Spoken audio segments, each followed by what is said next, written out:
Dup, bup, ass brothers. Doodly up, bup, fuck you. Fucking ass brothers. Yeah. Yeah. We are live.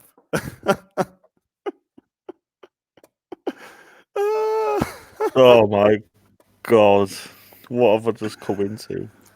I was like, we're sitting there before the show, and I just like briefly said to Oh. Scotty, like, what music have I should I do? missed? You know, like I do the intro music now. I just put up the yeah. avatar and start singing. And I could never, because I legitimately never plan anything. Like I plan nothing. I just started singing. What was I even fucking singing? Hanson. Yeah, Mbop. Oh, Did what? Mbop for Ass Brothers. Oh my God. Yeah, and oh you my can see why God. my hands were in my Jesus face. Christ. You Man. can also see why we have 0 live listeners.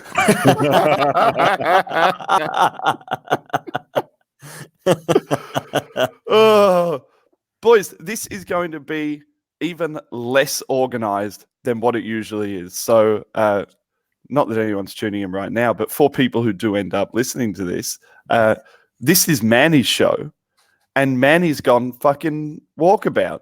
We've got messages from him on his Facebook a couple of hours ago saying how much he's looking forward to getting on here and having his rant on his show. Because don't forget, this is his show. This isn't OG Max's show. This is Blackzilla's show. This is the Shakespearean Jens Lehmann's show. This is fucking Darkness. Black Black McConaughey. McConaughey's show. But he's fucked off. So I've got to take over his show. And even though I rarely prepare for an Ask Brothers Rankcast, a monthly review, I generally have some idea about what I'm talking about. But this was really Manny's baby. We've had some brief chats about what Manny wanted to talk about. So first things first, with Manny not being here, I think we should say bruv more. I think that's the first point of call. So boys, anywhere you can put in bruv, anywhere you can be like just really excessively forceful within your point. And just remember, if you don't like something someone says, find your inner Manny and tell them to shut the fuck up, bruv. It's always you got to say after everything, right? Right. Right. No, but let's like just get this right. I want to go around the table. Right. Everyone say right. All right. We're done. We're ready for Manny. We're ready. Hey, we got 2 listeners. Hey, 2 listeners. We can't fucking find Manny, so we're doing the show without him. Leave your comments in the box. We'll try to get round to them. So, guys, after that fantastic Hanson fucking intro and some black stereotyping and general racism, we are ready to go with the show. And I mean, to take Manny's topic started a couple of weeks ago with the idea of death to the Arsenal way. Death to the Arsenal way. And I know for a fact that both him, me, I know you guys, we've spoken about it as well, that this concept of the Arsenal way is something that I think we all think has been standing in the way of Arsenal Football Club. It's been hindering Arsenal Football Club. It hasn't been helping us, maybe not even just over the changeover period with Unai Emery, but I would say also with the period of time, I guess the less successful period of time to do with Arsene Wenger. And I guess to start off with, it'll be really interesting to kind of motor around the room and find out what the Arsenal way is, right? Dan, what are you right? What are you kind of, I guess when you look into your, as a over 20-year-old Arsenal supporter, when you look into your inner Arsenal, what do you see as the quotation mark Arsenal way? I think there's quite a diluted approach to this Arsenal way. There hasn't been an Arsenal way since the kind of earlier sort of days of Arsene Wenger when he first came into the club at Highbury and we started to actually install philosophy. We went through the kind of French connection coming through, and then we started to play this sexy football. And then we did move to the Emirates and we still played it. And we had some of the players that had left in terms of the Invincibles. But for me, we always had a style and a philosophy. And when I saw the likes of these youngsters coming through and we moved to the Emirates and we were put in so much debt. We still had the Van Persies, the Fabregases, the Aaron Ramseys and Jack Wilsheres of this world that were coming through and were being installed into this pretty football, which was a tick-attack away. But really what we didn't have was any physical presence. We're all very lightweight, and then we never really kind of get recruitment right with that kind of style of player, the Jack Wilsheres and the Sami Nasris and the Andrea Sharvins and the Santi Cazorlas.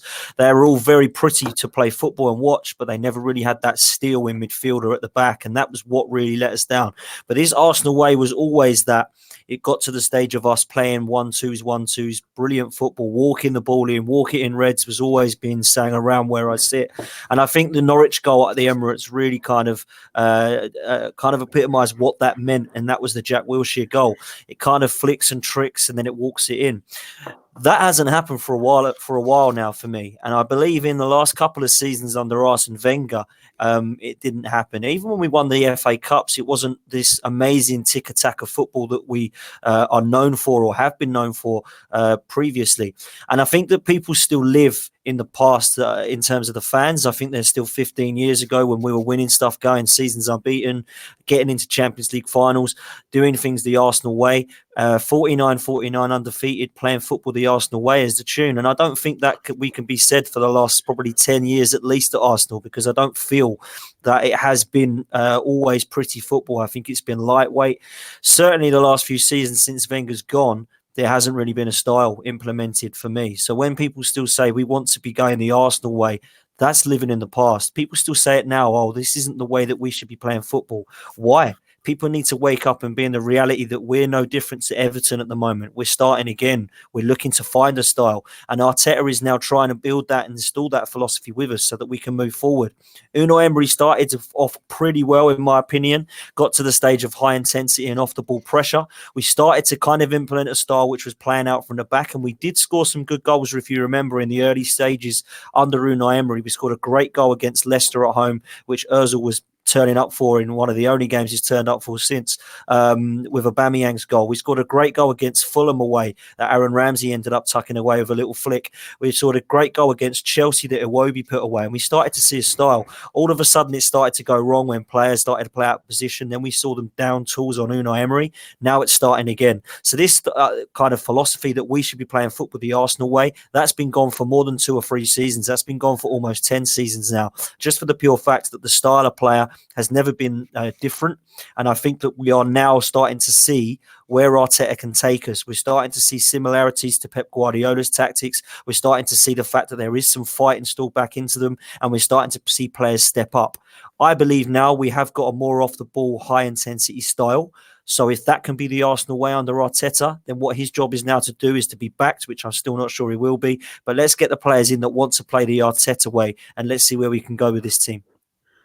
Scunny, Dan touches on there that even towards the end of the Arsene Wenger era, there may have been a shift from what the Arsenal way was at the beginning of his era when he took over that English 4 horsemen, back 4, and then started feeding in, the French guys and the World Cup winners to, I guess, that middle period. Let's call it that 2000, that's post-Invincibles era, that 2006, 7, 8 era, and then into, I guess, his final iterations of his team as well. So is the idea that an Arsenal way was something that existed for the entirety of 22 years of Arsene Wenger a fucking fallacy? No, I don't know. I can say more than what Dan's just said. To be fair, I might as well just because he fucking asked the entire question. Do you want to fuck off and we'll just Dan carry on, he's mate. already had his own podcast. I already do my own thing, man. I like being a guest. Stop it. It's not just that, mate. You've just pretty much said everything about it. That's a whole hour in 10 minutes that you've just done there, mate. So we might as well just fuck off. Yeah, you carry on, mate. No, to what you were saying, Max. Yeah, definitely. I think when you say play, like we say before, like the 49 undefeated, like Dan was saying about playing football the Arsenal way. I think after that, and we started seeing the players leaving, like we saw Vieira leave, and people started retiring and moving on. We just sort of got rid of that Arsenal way. So it's when we say we want to carry on, that Arsenal way, it was dead and I think it was probably dead and buried like 15 years ago. Anna's desperately hurt us. Yeah. This like seeking what we had before and not being able to accept that not only have times changed, squads changed, players changed. But I mean, if we look back at the Premiership and we look back at I guess I see it as kind of like 3 key patches of domination. Maybe we're moving into a 4th patch of domination now, but I remember that Arsenal team being dominant. Then I remember Chelsea coming in and changing the scope of things and it going from a prettier style of football to Mourinho's like bringing in giants who would hold up the ball and run hard. I mean, essentially that was the invention of the Claude Makelele role, the genuine, decisive kind of box-to-box, side-to-side defensive midfielder. Then I remember City coming in and turning it on its head with more of an amalgamation maybe of both styles of football, so still taking some of that power game that Mourinho had brought in. And then we saw a little bit of a return to, I don't want to say tick-a-tacker, but more of a return to kind of moving the ball quickly. Now Possession. we seem to be possession-based football. Possession-based, wasn't it? Yeah. And now we seem to be moving into this new area of the Premiership where I'm seeing it now as it's very athletic, almost pure athleticism in the Premiership now. And you look at where, and I think Liverpool and I think Klopp have really heavily driven that. And obviously Pep has heavily driven that. And it brings me to an interesting point about Pep. Pep has been able to play 3 different types of football across 3 different continents, seeing and understanding not only what that group of players requires to play well, but that there's different styles within different leagues. So we've seen him in Barcelona. His Barcelona teams were very soft, very tick-a-tackery. We've seen him in Germany where they played a big, expansive passing game. And now we've seen his teams in the Premiership where he's got hard-working wingers running down the sides. And it kind of brings me back to this notion that this seeking this old Arsenal way is somehow archaic or somehow silly from the Arsenal fans. Dan, are you sort of feeling that now is the time to stop thinking about the Arsenal way and start thinking about the Premier League way or the way to win or the path towards victory? I think that football's changed, and I think when you look at what Arsene Wenger brought to Arsenal, it was exceptional. But one thing that I think changed him was the person you've just mentioned, and his name's Pep Guardiola. And I think when you look at the teams that he has managed, there's always been one similarity. There may be a different style of football as such, but there's been one similarity, and that has been that he's had the best similarity. He's had one similarity, and that's the fact that his fullbacks have been exceptional at every single club that he's been at. If you look at Jordi Alba and Dani Alves at Barcelona, then you look at who he had in Philipp Lahm and, of course, David Alaba. And then when he comes to City, it was really kind of old. At the end of their career, fullbacks really in terms of Zabaleta and Sagna. Well, he worked hard to get rid of them, didn't he? That was his.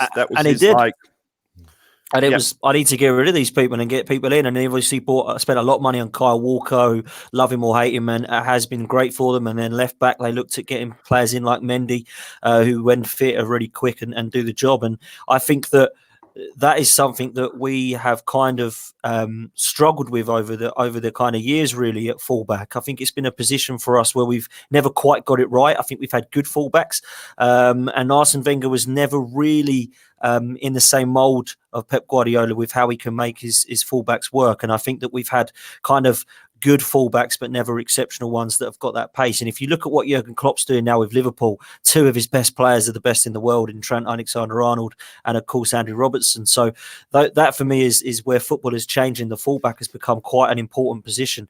I think now what people need to do is wake up and have a reality check about the Arsenal way, because it has been 15 years since we won a league title. It might even be 16 years actually now. I think it is 16 years. So we played this attractive football. Yes, we did. And we did start to do it towards the kind of end of Arsene Wenger's era. I think the last few seasons, it was really kind of when we started to lose players and panic buy. And this was really when we started losing players like Van Persie and the Cesc Fabregases. Then we bought players in, and then we lost Sanchez, and we were just panic buying people. You know, we bought people in like Lucas Perez, even Per Mertesacker, who was a good defender for Arsenal, was a panic buy. Mikel Arteta was a panic buy. These players were all replacing people that had left. So we lost our Kolo Touré, we bought in a Mertesacker, we lost our Fabregas, we bought in an Arteta, and we just kind of tried to make do. And that was, I think, really where we started to let slip. I don't want this to be a podcast about the owner, but I think that it has to be mentioned that since he's come in, the philosophy has changed in the transfer market for us as well, and the recruitment has been poor. You know, memory. What year was the Kroenke introduction? 2008 or 9, was it? Yeah. So essentially, you got to think as well, he only got full ownership in the last year or two.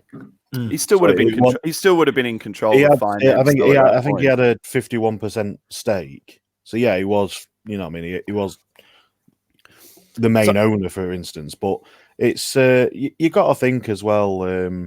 Big Steve in the house. We've got Big stuff. Steve.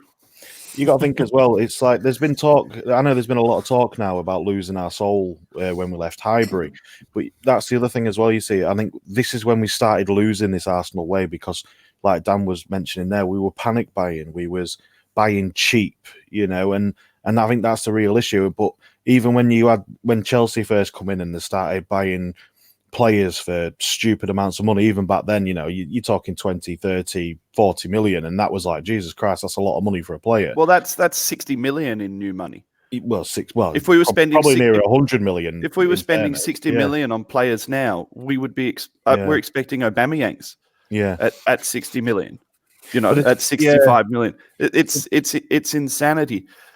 But that's what I was trying to say. You see, we were buying they were buying players for 40, 50 million back then, between 30 and 50 million.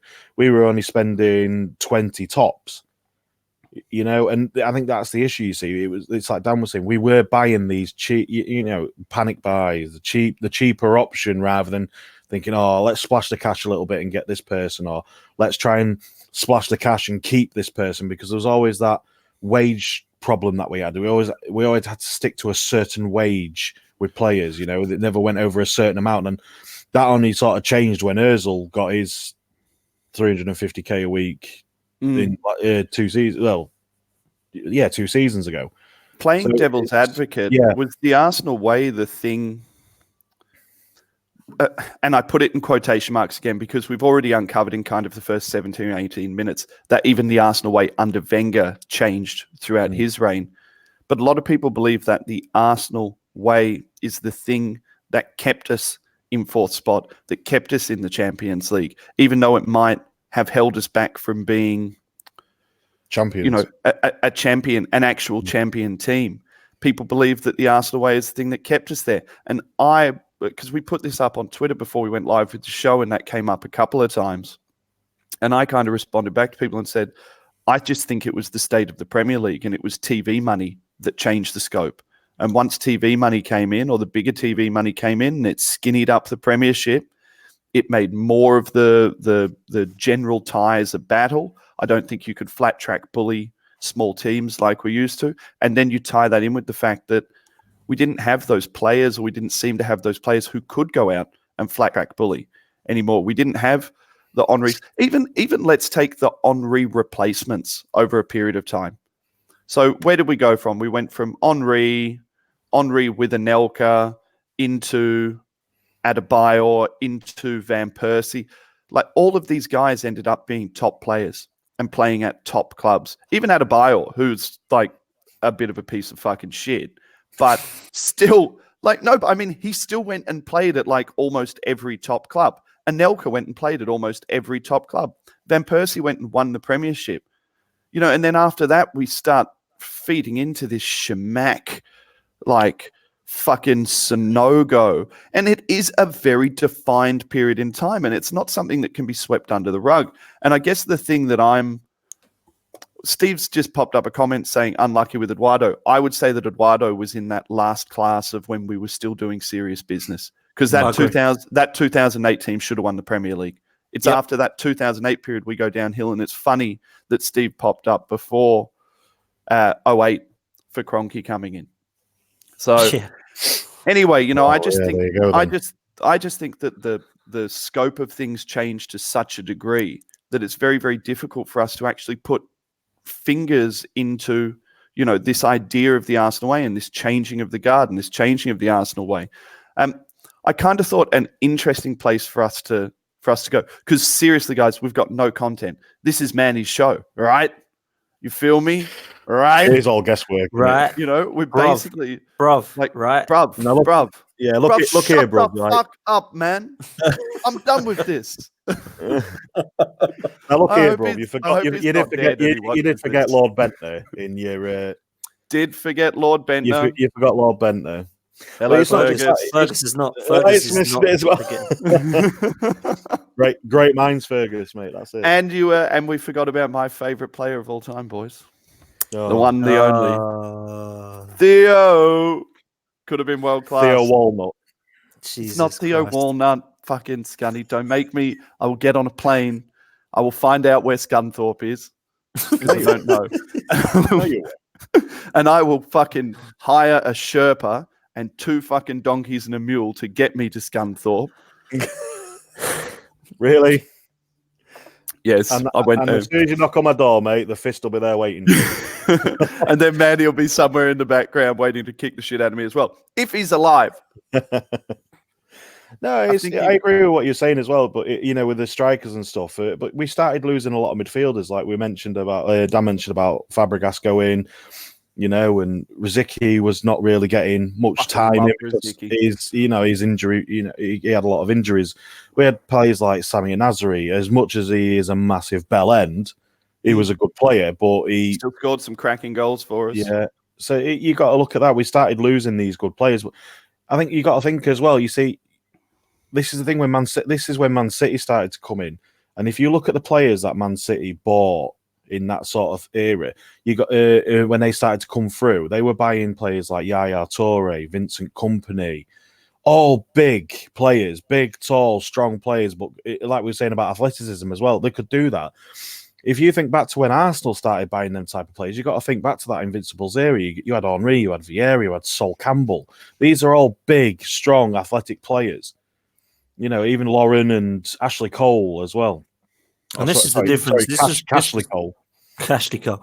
This is what I was saying about style of player as well, because we went from athletes. You look at Gilberto Silva and Vieira in the middle of our midfield, and you compare that to Denilson and Cazorla and Fabregas. They're all lightweight. Great players, technically gifted, but not so much Denilson, but technically gifted. But you look at what we've changed there, and even at the back, we had Sol Campbell and Kolo Toure. That changed. We looked at players that were up, with the Bergkamp physicality and Henry. For me, it just completely changed of our style of player. And the one season I will say that we should have won the league, and it was that Eduardo leg break that kind of did it for me. And Clichy's, which I still don't think was a penalty, kind of Gallas throwing a wobbler on the pitch and crying on the pitch. That season was a season we should have won the league. Moving to the Emirates that season, which was the last season we could have got out of that. Cast-offs, don't we? That's the other thing. Yeah, we really do. We have a massive thing for Chelsea cast-offs. But it's funny that people talk about, the Arsenal way. And for me, for the last period of time, the Arsenal way has been buying average players who aren't physical enough, who have bad injury histories and cast-offs. And I mean, that even continued this year with David Luiz. Now, I'll put my hand up. After absolutely slating David Luiz, he's turned a corner, except for giving away a penalty that shouldn't have been a penalty, but that's for... Sorry, except for giving away a penalty except for getting fucking sent off, giving away a penalty when he didn't need to get sent off. Third time lucky, mate, don't make me fucking start on you. It's going to be a long ass trip to you to England, isn't it? Yeah, I've got to find you. I've got to find Dan. I've got to find Essex Manny. is easier to find than Scunthorpe, mate. Trust me. Yeah, I'll only need one donkey. You can't blame David Luiz either. You got to blame Mustafi for that. No. But my point was that people talk about the Arsenal way, and we're talking about death to the Arsenal way. And I'm trying to get at the fact that the Arsenal way has been broken for so long that I don't think the fans really understand what the Arsenal way is. The Arsenal way is buying players like Vermaelen. The Arsenal way is making injured cunts captains. That's the fucking Arsenal way. The Arsenal way is not being able to move on players. The Arsenal way is letting players run down contracts and go on Bossmans. The Arsenal way is letting the wrong players keep the contracts and letting the good players leave the club. The Arsenal way is letting Van Persie go to Man U, letting Toure go to City, letting Sanya go to City, letting Nasri go to City, letting Clichy go to City. Oh, Clichy was terrible. Come on. Oh, Clichy was not a bad player. Was not a bad. I still feel as well, though, that even looking at that, I'll touch on both things. Captain straight away, crazy. Vieira left and it was like, what's going to happen? We're going to give it to our best player, which is Thierry Henry. Thierry Henry leaves. Then we say, who is the best in the dressing room? William Gallas. We'll give it to William Gallas. William Gallas is a crybaby and has an absolute fit out on the pitch. Then it's given to Fabregas, who's our best player, who was a good captain, to be fair, and probably the best we've had in a while. Once he goes, it's then given to Van Persie even, because he was the best. Then Van Persie goes, which for me was worse than the Clichy, Adebayor, Toure, all that stuff. That was the turning point for me when he went to Manchester United. But sticking on the captains, it then gets given to Vermaelen, who doesn't kick a ball. Then it gets given to Arteta, who gets put on the bench. Then it gets given to Mertesacker, who doesn't play. And then all of a sudden we get given the captaincy again. And you think, why have all these captains just do not even get on the pitch? It's basically who's good for the dressing room. Cech, Koscielny, none of these people are playing enough games. So that's my first question about, in terms of what you said, Max, about the Arsenal way is give the captaincy to the fucking guy who's on the bench. But also the turning point for me was Van Persie going to Man United. That was the one for me that I don't think any fan will forgive, because when he goes to Manchester United, that for me was, okay, now we are just giving away our best players to rival clubs, because that was the season that they won the league. And that was the only reason they won the league, because they had a player who scored 30 goals for us, stayed fit the whole season, and then had 30 goals for Man United and they won the league. And that was the turning point for, actually, this club is going so backwards. It's scary. So I guess the thing now to do is to kind of get off the suicidal negative Arsenal train, because yeah, we are now seeing life breathed back into the club. Breath hath been put back into the club. A bit of fresh air, mate. Yeah, through Mikel Arteta. And I think that the interesting thing is that now we need to move into what is going to be the Arsenal way of the next 10 years. Mm-hmm. You know, I think it's important what we covered in the first part of the show was to kind of kill off this nostalgia towards the Arsenal way, and killing off the nostalgia towards the Arsenal way with actually making people realize that we have been busted for a very long time, and we were busted under Arsene Wenger.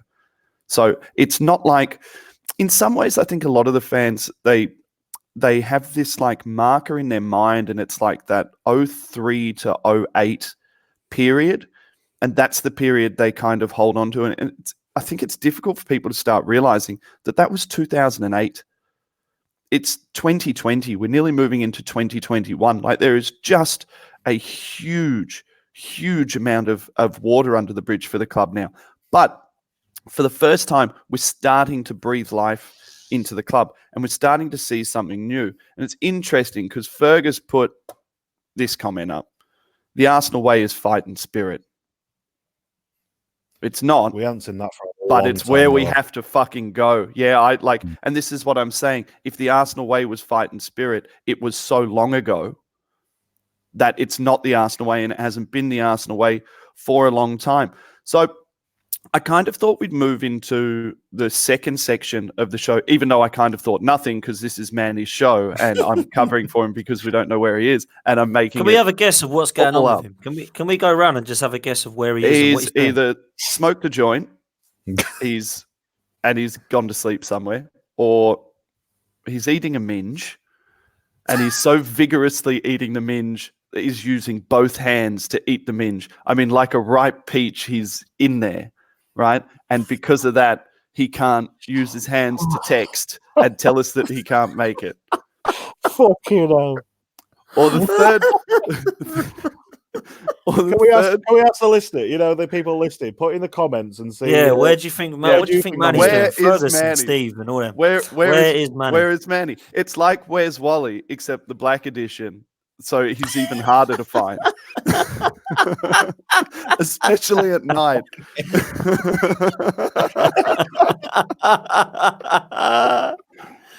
in Malta. I'm going to go Fergus before Fergus has put in Malta. Well, that would link in with the Minge, Fergus. He may be balls deep in. Maybe he logged on. There was like a £5 Ryanair flight. He's jumped on the Ryanair flight and he's just up to his elbows in Minge. He's got his wellies on because he's knee deep in clunge.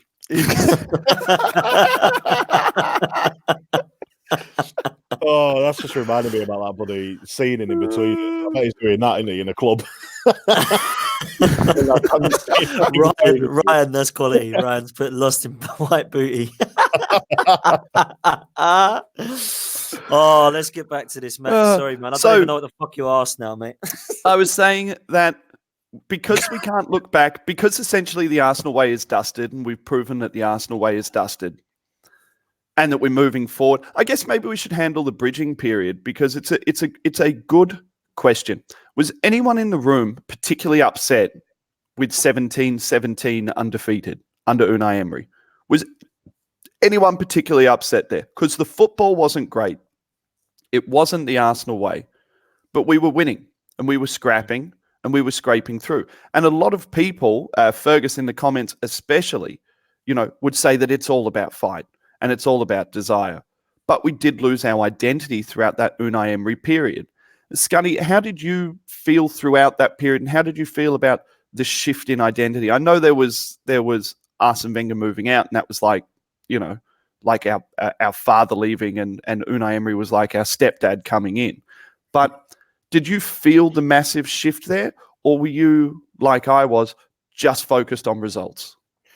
I just wanted to see results. I think after the Arsene Wenger, it was nice to have something fresh, something new. I had all hope for Emery doing well, and yet Fergus is right there. Look, 22 games undefeated, not 17. Thank you. And thank you, Fergus. Fucking overwatching, backseat podcasting. Stop trying to control it, Fergus. Yep. I will kick you out of this room. If I knew how to use this program, I would kick you out of this room. Yeah, where was I? Yeah, I don't know. It's nice to have something fresh, something new. It's gone, and it's really gone. And and when we did go then 22 games undefeated, yeah, there wasn't convincing, there wasn't brilliant, but it was nice to see that we was actually winning. We was doing something. We was going for it, and then it just all collapsed, and I was like, oh. And then it's just that it just turned into that old Arsenal way.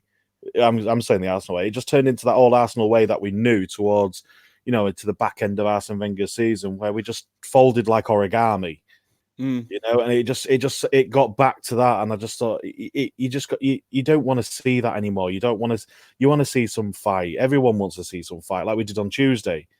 That's what we want, and that's what the fans want. This is what everybody wants, and you could tell that by being in the stands. You could tell that, and it was like I said on the Guns and Yellow Ribbons podcast, it was just non-stop singing throughout because the fans could feel it, you could sense it, and obviously the players could feel it. They must have felt the fans and everything else going through, and it must have given that some sort of boost.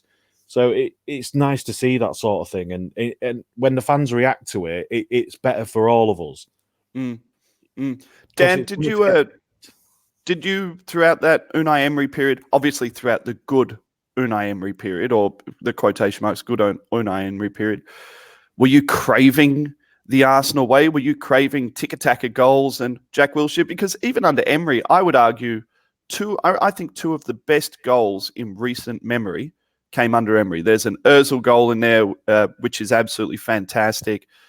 Which is like the little tiki-taka, and then he one-touches it into the bottom corner. You've got the Aaron Ramsey back heel. You've got the Aubameyang mega goal under the Emery period. But people still complained that it wasn't the Arsenal way. I think that one of my biggest debates I had when Arsene Wenger was leaving was the amount of abuse I received when I wanted Diego Simeone to be in charge of Arsenal. And people's reply to that was, I don't want Simeone because it's not the Arsenal way. We'll win 1-0 or 2-1. what? You'd be complaining if we won 1-0 and 2-1? Because I certainly would not. And I think that's where the reality doesn't kick in. So when it comes to the Unai Emery stuff, when we were actually scoring some goals, playing out from the back, and we were starting to play some nice football, I was happy. 22 games undefeated, I was happy. And I still stand by the fact that I think that Unai Emery at that stage got the best and maximum out of that squad, which I thought was pretty bang average. I just think it got to the last few games. There was tired, there was exhaustion. The team wasn't quite good enough to rotate. I remember us playing El Neni in the middle with Maitland-Niles and Kolasinac and then Guendouzi. That was our kind of midfield against Everton, Palace and Leicester. Of course, we got annihilated in all 3 games, and that ultimately essentially lost us the top 4 battle. So that was a kind of turning point for Unai Emery. He'd lost the dressing room, and a lot of the players, to be fair, their attitude stunk and they just down tools on him. But it was just an interesting one for me about why I would have wanted to see Diego Simeone, because it was a different style and it wasn't the Arsenal way. I was fed up of the Arsenal way of losing games by conceding 4 goals but trying to score 5. That was just enough for me. I'd had enough of that. I wanted to see somebody who can organise us and put some steel back into it and some fight back into the side.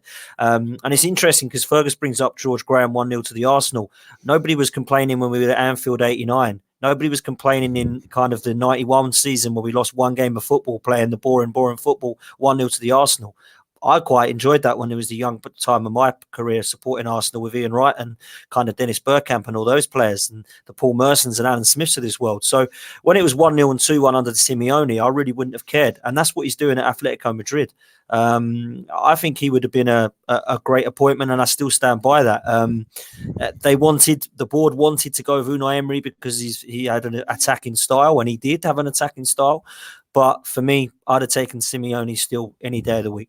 I mean, the purpose of Emery was to finally give us a manager who was maybe going to be able to be tactically flexible, was willing to change within games. And these were the things we liked about him.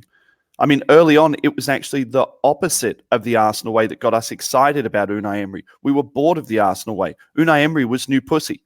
Arsene Wenger was the same, Arsene Wenger was your missus that you've been fucking putting away for 10 years. And you know all of it. You know all of it. You know where the bits are, and all of a sudden you got this, and you're like, oh, fuck. Tits and clunge, But then you're a fucking nightmare, you man. Yeah, but then it led us This down. is always your fault. This is always your fault. Yeah, but in the end, it let us down, and we ended up dreaming of the old clunge. We ended up dreaming of that battered old Arsene Wenger. And now, we went through that stage where we're almost like, I hope we're going into like a new marriage now. Like Arsene Wenger was our marriage, and then Unai Emery was like our Essex bird on the side who, started off, we were thinking she was Nothing really wrong with good. Essex girls. Nothing wrong with Essex girls, mate. Then she gave us an STD. And now we've moved into Unai Emery. Are you sure about that, mate? There's that one left, isn't there? Yeah, there's 1 or 2, mate. Yeah. Now we've moved into Mikel Arteta. And I think the interesting thing about Mikel Arteta is that the reason why we can look forward to maybe a new Arsenal way, or putting this Arsenal way comment to bed, is that for me, Mikel Arteta is going to blend the two. For me, Mikel Arteta is connected enough to the club from the past that he understands the fan base and he understands what it was to be an Arsenal player and what it was to play the Arsenal way, even though he didn't come in our heyday, and even though I would say he came in really in a period of time which maybe marked the decline of the football club. Tell me if you think that's harsh, put it in the comments. But Arteta's come in and he understood what the club wanted, but he's also gone and worked with someone like Pep with the modern football approach. So what I'm really hoping moving forward is that Mikel Arteta is going to be able to marry up these two, and we're going to be able to see some of the Arsenal way, which the guys in the comments are saying, fight, heart, desire, accountability. And we've seen that, I think, in the Man U game. We've seen that in a half against Chelsea. We've seen that in an entire game against Chelsea. I think we saw that in parts even against Palace, coming back against Leeds. These are things that we haven't had. And I think that one of the things that's getting really, really heavily overlooked, and where I can hope we can move into for the last 20 minutes of this fucking train wreck of a podcast, is the idea that it is actually the players and the recruitment that is ultimately going to define football. So yes, the manager is going to define the style of football, but without backing and without the right players, we're not actually going to be able to see, I guess, the full view of what Arteta has in mind. And I thought what would be interesting would be to have a look at the squad right now as it stands, and to go through and say, to go through and pick out the players who we think are players moving forward who are going to allow Mikel Arteta to redefine the football club. Good shout. I like that. So starting with you, Dan, I think we're all in agreement that at goalkeeper, we have a player in Bernd Leno who we can build around. 100%. Leno, for me, I think he gets a kind of not enough credit, if I'm honest with you. I feel that there's been a... I agree. Say again? I was just about to say, when you said he don't get enough credit, and I was just saying he is so underrated, it's unreal. Under the radar. I think so. You look at the amount of saves he's made most games. He's made the most saves this season in the Premier League. I also feel he is a safe pair of hands, and I know that's a strange thing to say for a goalkeeper at Arsenal, but I feel he is. I also don't get nervous when the ball is passed back to him. And in this back four, we should be, but we're not. And I think that goes unnoticed as well, because if that was Petr Cech, you saw what he's like clearing the ball from his feet at 36 years old. And I don't get that with Leno. I think sometimes his distribution can be a bit better. I also feel that there are times where you just want to see him clear the ball out wide to the wings if he does get under pressure. But for me, I like the way that he has got about this modern goalkeeper. And when I look at the money we got him for, 26 million, that's a steal when you look at Kepa, who was 75 million. Scunny, into the back four, which is a point of conjecture, a big point of conjecture. I guess looking at centre backs, for me, Rob Holding and Callum Chambers are absolutely serviceable, but maybe as squad players with the possibility of developing. But I guess you would agree, like every Arsenal fan, we don't need to spend a great amount of time on it. We're putting we're really pushing the chips into the middle of the table on Saliba now as Arsenal fans. I mean, most of us haven't even seen him play, haven't seen him play live. Everyone seems to have an opinion on him. I also think he's played 4 games so far this season in the League One. Yeah. So, I mean, I guess that's something that we've got to address and that we know that we've got to address. At wingback, our first bit of business, probably coming in the summer. I mean, I don't want to make this a transfer pod because until it's signed, sealed and delivered, I don't really give a fuck. And that's why the Arse Brothers has avoided all forms of rumours, because that's what they are. But I guess if you're looking at building a team around these guys, Maitland-Niles for me, just to touch on him, is more of the archetypal modern right back and more of the style of play. Like if I'm looking at a City and I'm thinking, what would Pep do? I know we shouldn't sort of get too caught up in Pep, but he is a highly successful manager, and our current club manager has come from his tutelage. I think Ainsley Maitland-Niles is more of the type of player that they'd be looking at, with pace, with power, with running. So I think that you can sit there and at least start building a team around Maitland-Niles as a squad player. Bellerin's an interesting one. I know he's just scored this goal, right? But it wasn't just his goal, I think, on Tuesday. Sorry, man, I'm going to interrupt. I don't think. No, go. I'm making it up as I go at this point. It was his whole work rate, and it was with him being his first game back. And I mentioned it on a different pod as well. I'm not going to discredit Maitland-Niles at all. I think he's had a great last few games, and with Bellerin coming back, and I thought against Chelsea, I thought he was going to struggle, but for me, he was barring Martinelli, and I would say he's a very, very close second. He was my man of the match. Martinelli obviously pipped him to it, I thought, but I just think with Bellerin, I think you can work with him, and I think he's shown a lot of promise. And like Steve there, I agree, Steve. Yeah, definitely, it was definitely a proper captain's performance with Bellerin. So I think you could work with him, and I honestly think he would be willing to work with as well. I think he'd be willing to change things. I think he'd be willing to move forward and progress his own career. Whereas we have seen with a few other people, a few different players down the line, like, I won't compare anyone now, but I'm sure people can think of other people that don't want to develop their careers. They just want to stay stagnant and be in that same role and do the same thing that they've done for years on end. But I think Bellerin could be one to work around. But yes, with Maitland-Niles, I agree. I think he could be that if he wanted to, and we know beforehand that he said he doesn't like playing as a right back. He prefers playing in the midfield. But if he wanted to, I think he could cement that right back position. I think what's an interesting point, sorry, Max, what's an interesting point for me is I wasn't a fan of Maitland-Niles under Unai Emery. I think that he was quite clear that he's come out and said he didn't want to play at right back. I've never been a fan of Kolasinac, and I certainly wasn't a fan of Kolasinac under Unai Emery. I also wasn't really seeing what Bellerin was doing under Unai Emery, and I wasn't really suggesting that that Saka was ever going to be a left back. But what we're seeing now is all four of those players playing well, and it's because Mikel Arteta is playing a style that it is so important with fullbacks, and all four of them have had a good start to the Mikel Arteta era, in my opinion. So you look at what Saka's doing now at left back. Now, I personally don't believe that's his definite position. Yeah, but that's Billy can do a lot more. It's system based, Dan. It's not even Exactly, player and that's based. what I'm saying. It's system based. That's what I'm saying. Look at Granit Xhaka. Granit Xhaka, since the change in system, since he's been protected, since he has stopped getting turned because he's now pulling into essentially a back three role, which means he's facing the defense. He's not having to turn. Sorry, he's facing the attack. He's not having to turn and follow them. And he's not a bad stand-up defender. He'll make his fouls, yes, but he's fucked when he has to turn. It's like, I mean, even look at the performances of Luiz. Even look at the performance of fucking Mustafi. I mean, outside of when he went full Mustafi, he was cracking. If he doesn't make that mistake and he plays that game, we're giving him positive points. He won just one mistake in the Chelsea game, mate. He had a few when he got lucky with a few others.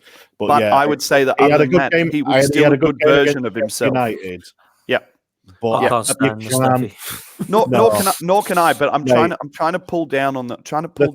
I know what you're saying. Yeah, that we can get more out of these players just through being tactically aware. Now, if I'm looking at players who I don't want to build the club around, I still don't want to build the club around Xhaka. There's two reasons why I don't want to build the club around Xhaka. Number one, I think there's too much scar tissue there with the Arsenal fans now. It's like when your missus cheats on you. You can take her back. She can say she loves you, but guess what? You'll always smell that dick on her breath, and you'll know it's there forever, right? And for me, Granit Xhaka has sucked someone else's dick. Yeah. Yeah. And I'll always know it, and he'll always know it. That's the thing about Mustafi, isn't it? There's always that one time that he will go full Mustafi. Never go full Mustafi. He goes full Mustafi. He went full Mustafi Chelsea. So those are the reasons why I don't want to build it around Xhaka. But in saying that, I was very, very big on the idea that I wanted him immediately out of the club. Since Arteta has come in and made a system or created a tactical system where we're now getting the most out of him, and we've essentially seen about 3 or 4 games on the bounce with Xhaka, not necessarily where he's been fantastic, but where you've not noticed him as much. And I had him as pretty much man of the match in the last game. A heroic effort going into centre-back. I thought he was class. Yeah. He did play But well. what's happened is Xhaka has now moved down my list of priorities for replacement. So because we're not a City, because we're not a Chelsea, and we're not going to go and throw, or a Man U, we're not going to go throw £400 million at it. What we have to do as Arsenal fans is we have to look at prioritization of different areas where we need reinforcement. For me now, that money that I was desperate to spend on replacing Granit Xhaka or selling him and replacing him, that's moved down the pecking order.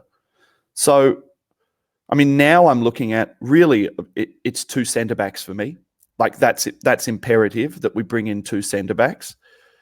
Really, for me, it's now that maybe we bring in someone to compete in that midfield spot, because I think that we're a player short. And it's going to bring me into a little piece. I know we're talking about death to the Arsenal way. And a little bit of that death to the Arsenal way comes into this statement. I'll put it to you first, Potsy. The number 10, the traditional number 10 in a Premiership football is dead. Yep. Death to the Arsenal way means death to Mesut Ozil.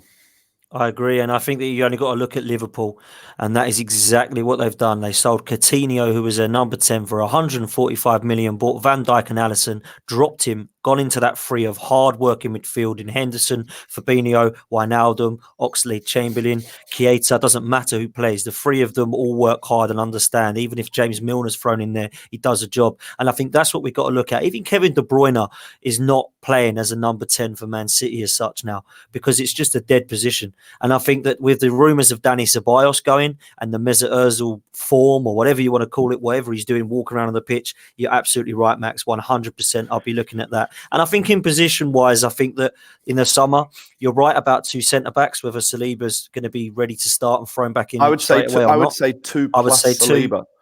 And I would agree with that. And I think that that's right. But also one beast of a midfielder, and I mean a beast. Somebody like that Ibrahim Sangare from Toulouse, somebody like that Samari from Lille, somebody like Doucouré from Watford, who's going to be presence in that midfield that we haven't had since Patrick Vieira or Gilberto Silva. Somebody who can understand how to dictate a game and just be that Wilfred Ndidi or that N'Golo Kante that we are so lacking. So for me, even with those 3 positions, I would 100% say. What's that say? Later discussion here, but the Arsenal Mike over Franklin. has been a constant prolapse. Well, there's the name of the show. I think Mike. you're right. I think you're right. Mike. But that for me would instantly stabilise where we'd be lacking, and I believe that we'd be able to compete. And under Arteta, I think that is the way forward. And it's interesting about the fullback situation, because I really do stick by that. I think that Kieran Tierney and Bellerin will be even better fullbacks under Mikel Arteta. Look, I have to just question a little bit now, because 3 weeks ago, I would have agreed with you on the Sangare, on the beast of a midfielder. Having watched Torreira go back to defensive midfielder after early in the season, me making comments like, he's too small, he's not suited to the Premiership, I retract all of that, and I did it publicly on Twitter. I was like, I'll put that on Emery. He made him look like a turd. Right, since literally, if Torreira goes down right now, we're fucked. He is that pivotal to what we do. I mean, we are fucked. Everyone else in the team could go down. If Torreira goes down, we're straight back to playing the Emery way. The reason why we're straight back to playing the Emery way is we cannot build a cohesive midfield around Guendouzi or around Xhaka, because Xhaka needs to be protected and hidden, and Guendouzi essentially needs to be given a free roll because he doesn't have the power to turn around. He gets overrun. And I really like Guendouzi, but he's got legs like toothpicks, and he's got the explosion of a wet fucking sparkler at a kid's birthday. I dragged that one right out of the fucking rectum. I didn't know where I was going. But for me, when we were talking about Sangares and guys like that, that was what I thought before I'd kind of seen Xhaka return to some form of a cohesive system. And now I'm not saying I want to keep Xhaka, because my preference would still be to replace him and bring someone else in. What I'm talking about is prioritization and whether we are or aren't going to be able to bring in a load of people. So on that, Dan, I kind of agree with you. But what I think is that if we're going to build a cohesive midfield 3 and Torreira is going to be that bulldog sitting in, either side of him, what we need is a passer and a power runner.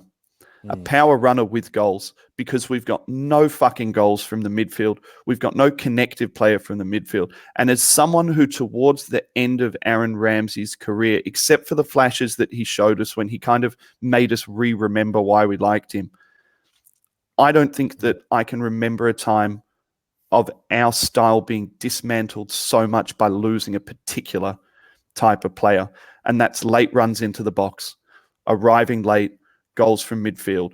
We have now shipped out, I know I'm going to get given shit for this, but we've now shipped out Theo Walcott, averaged 15 goals a season, and I think 7 assists every season throughout his Arsenal career. We've now shipped out Aaron Ramsey, who was a 15-goal-a-year player. We've shipped out Mkhitaryan, who was a 10 or 12-goal-a-year player. We've lost Rosicky, who was an 8 to 10-goal-a-year player, but scored in big games. You look at what we've got now. We've got Mesut fucking no goals, who's also now called Mesut fucking no assists. We've got Guendouzi. Do you know 2 players that me and Manny brought up, and you might laugh at this, that we got rid of, that has affected us this season more than we would ever have thought? Alex Iwobi and Danny Welbeck, because they had pace, they had power, and they did not stop running, and they would give 110%. So there's another 2 for you. So I agree with the Iwobi one. Sorry, I'm going to put a point. I agree with the Iwobi one and the Welbeck, definitely. But I think with Martinelli pushing his way through, I don't think we're missing Iwobi half as much. But again, it's too high up the pitch. That's what I'm saying. The attacking threat is too high up the pitch, and we need those late runners. I mean, for me, for the last 2 years of Alex Iwobi, I was crying out for him to be played on the left of a midfield three, where he didn't have to be at the pointy end so much, where he could do the power running, where he could pick the ball up, where he could make a pass, where all of a sudden he wasn't expected to score 15 goals a year. He was expected to chip in with 5 goals a year. You know, we just don't have the goals from anywhere. So when I'm looking at the transfer market, it comes back to my very roundabout point, Dan, and I'm looking at like Sangare and guys like this, I'm thinking I may want someone who has more goals in them than that. And I definitely want to build this team around Torreira. I've come full circle. I've retracted everything. When we're talking about players Arteta can build around, Torreira is a guy you can build around. You can build around his work. We saw Torreira, didn't we, do that in Unai Emery's start? You know, he was exactly the same. And then all of a sudden he starts playing up top and we don't know why. Now he's gone back to his ways. I would say, Max, that if we got a Sangare or a Decore, whoever it is, then you get somebody else with that guy to replace Granit Xhaka. And that person who replaces Granit Xhaka is the person who scores those goals. I don't know who that is yet, but that would be good to see. A beast, Torreira, and then you know what? That one's going forward, backwards, to do that. And Decore might even be that guy because Decore is more of a box to box than an actual holding. I just don't know whether he's got. I just don't know whether he's got the goals, Corey. Maybe not. Maybe not. This is the thing in it, and I agree with what Max is saying here. That the problem is that Xhaka has made himself at this moment in time under Arteta. He's made himself pretty much irreplaceable in some respect.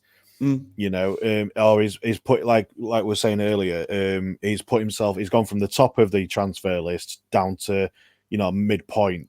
He's put himself under other people, and so I agree with what Max is saying. And if we get someone like Decore or something like that, we are going to miss them goals from midfield. And even with the Xhaka, Torreira, and Decore, we need someone else in there. I think we need to be sort of realistic in some point. It's okay trying to get rid of Granit Xhaka, but we've got to replace that person as well as buy somebody else as well to replace Ozil. So we've got to think, right, who do we want rid of first? Do we want rid of Xhaka or do we want rid of Ozil? Well, that's what I mean about prioritising. Yeah. You've got to prioritise. Shout out to Sean Cannelly, who's just popped up. Granit Xhaka has been one of our best players the last 4 to 5 weeks. Sean, pop down in the comments if prior to this 4 to 5 weeks, you wouldn't have pissed in his ass if his shit was on fire. I think to be fair as well, I'm thinking about it, what we were saying earlier. When you were saying earlier about Welbeck, Dan, and stuff like that, obviously I said to you at first, I said, we have missed him, but I think the only reason why we've missed Danny Welbeck is because Lacazette has been so poor in front of goal. I don't think we would be missing Welbeck half as much if Lacazette was scoring. I kind of feel like we don't miss Welbeck as a striker. We missed Welbeck as a winger. But I don't feel our wingers at the minute was wide. Yeah. I think back to that Fulham game where he legitimately carved a fucking flat top into his cock and injected it into Fulham.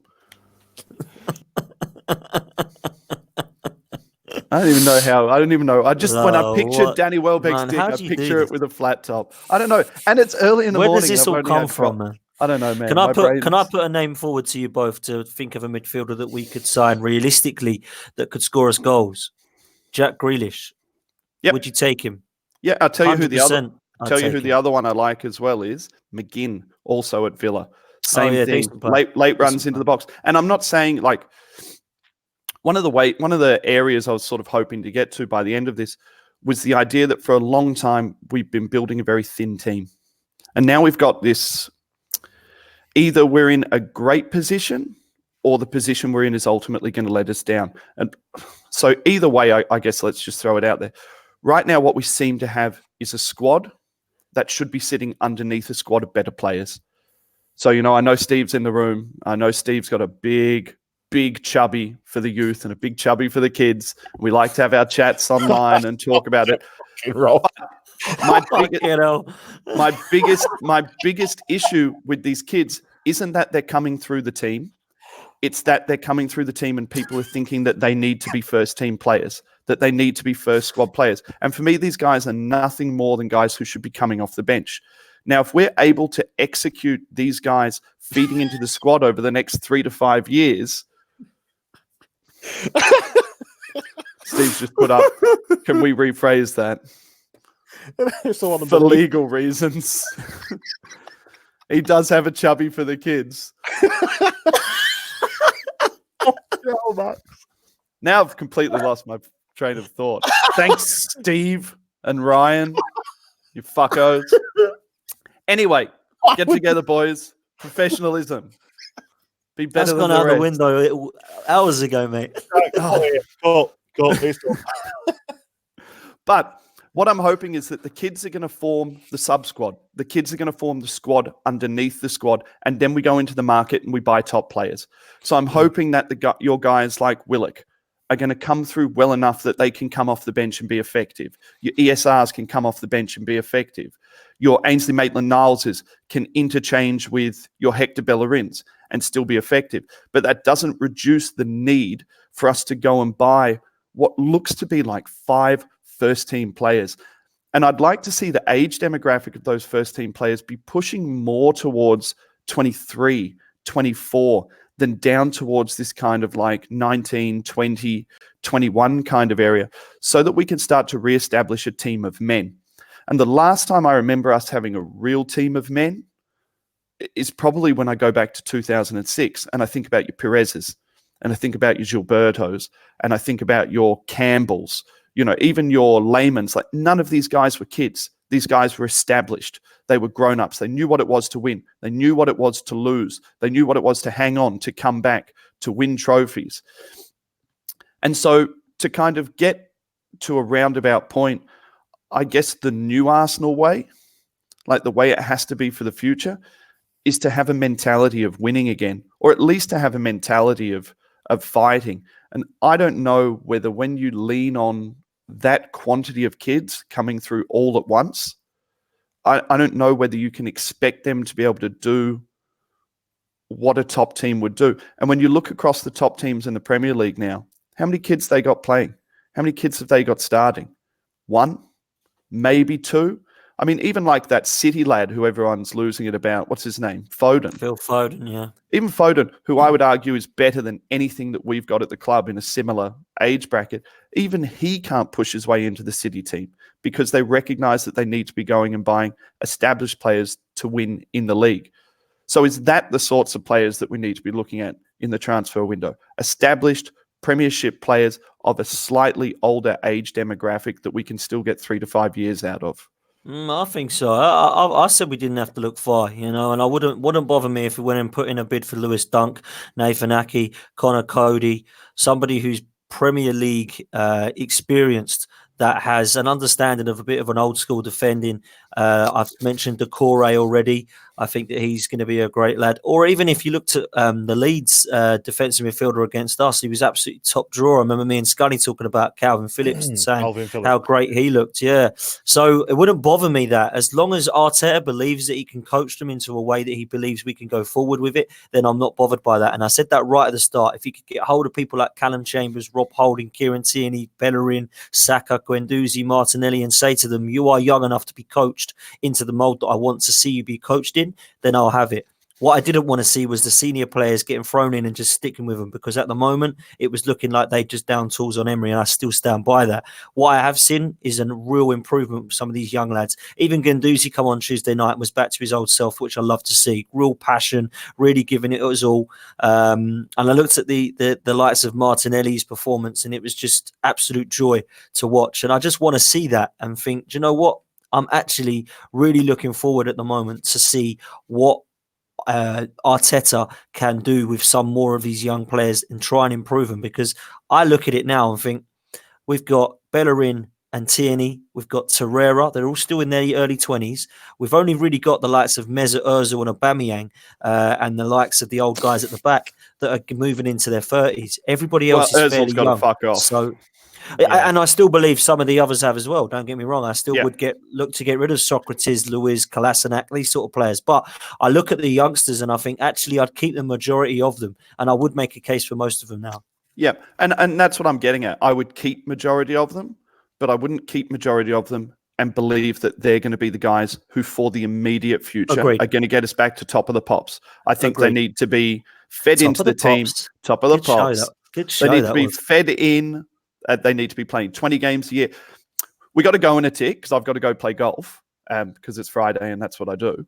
But Just quickly, I've forgotten what the fuck I was going to say now. Nope, it's gone. It's gone. It entered my brain and it fucking left my brain. Bruv. Wait, I've got it. I've got it. Bruv. Just quickly, 3 players right now who need to go. So 3 players right now. Let's just say that Arsenal are only able, and let's say it's outs and ins, right? So out and in, out and in, out and in. 3 players out and in who need to be replaced as priority in summer. Going to go first, Scunny, or do you want me to go first? Ozil, Mustafi, and I'm just trying to think. I can't think of who else at the minute. I would go. Xhaka would have been my other one, but because, like you say, over the last couple of games, he's been playing better. It's quite a difficult one now. I would argue that it is Ozil, Mustafi, Socrates. That if you just did those 3 players, you brought in a dominant goal-scoring midfielder, more in the shape of Aaron Ramsey, remove Mesut Ozil, you lose Mustafi and you lose Socrates, and you bring in 2 centre-backs. That essentially the whole scope, the whole scope changes for next season. We might just have enough with that to get ourselves somewhere near top 4, depending on who we bring in. Well, that with me, with Socrates, with me, it all depends on how Xhaka goes from between now and the summer transfer window. You know he'll fuck up again, though, don't you? He's not a different player. He's still the same player. He's still the same guy. It's just within this system, his frailties are being hidden. That doesn't mean he's not going to give a Brighton penalty away. That's still in him. We've just seen 5 games where it's not going to happen. Dan, 3 players as a priority for you. Who's gone? I would agree 100% Mesut Ozil. I would agree 100% Mustafi. And you know who I'm going to pick, and it's going to be Kolasinac, because I don't believe personally he's worth £125,000 a week. I think we can get somebody better, or we could look at Tierney and Saka as an option there, because Saka's come in and we haven't missed Kolasinac. So that would be it. The other reason I wouldn't say Socrates and Xhaka is because at the moment we're short in that position, and I believe we could let Kolasinac, Ozil and Mustafi go, and we'd be absolutely fine still. So there for me would be the 3 that I'd go for.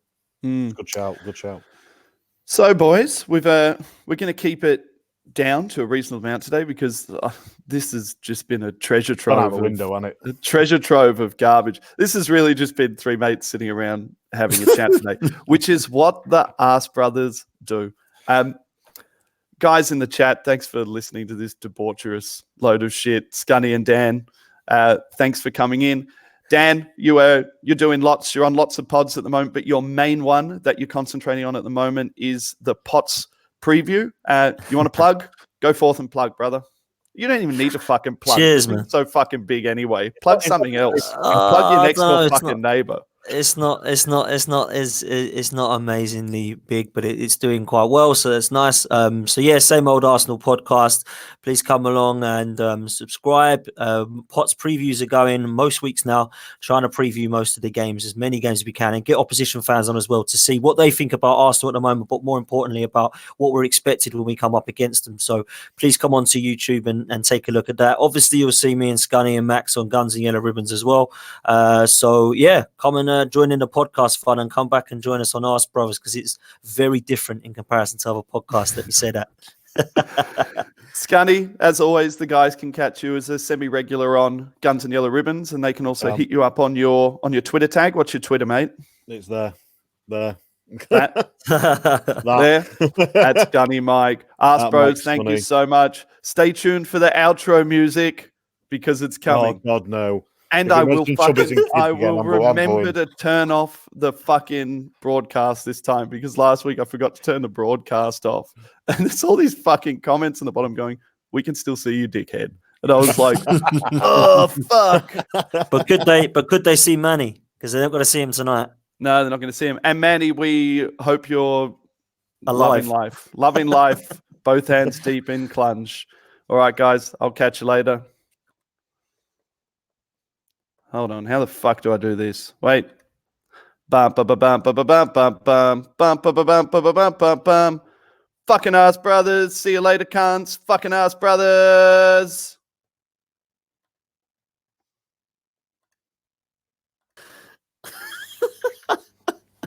Wait, I haven't fucking ended it again. That's just as bad the as what the intro broadcast. was, man. Jesus Christ.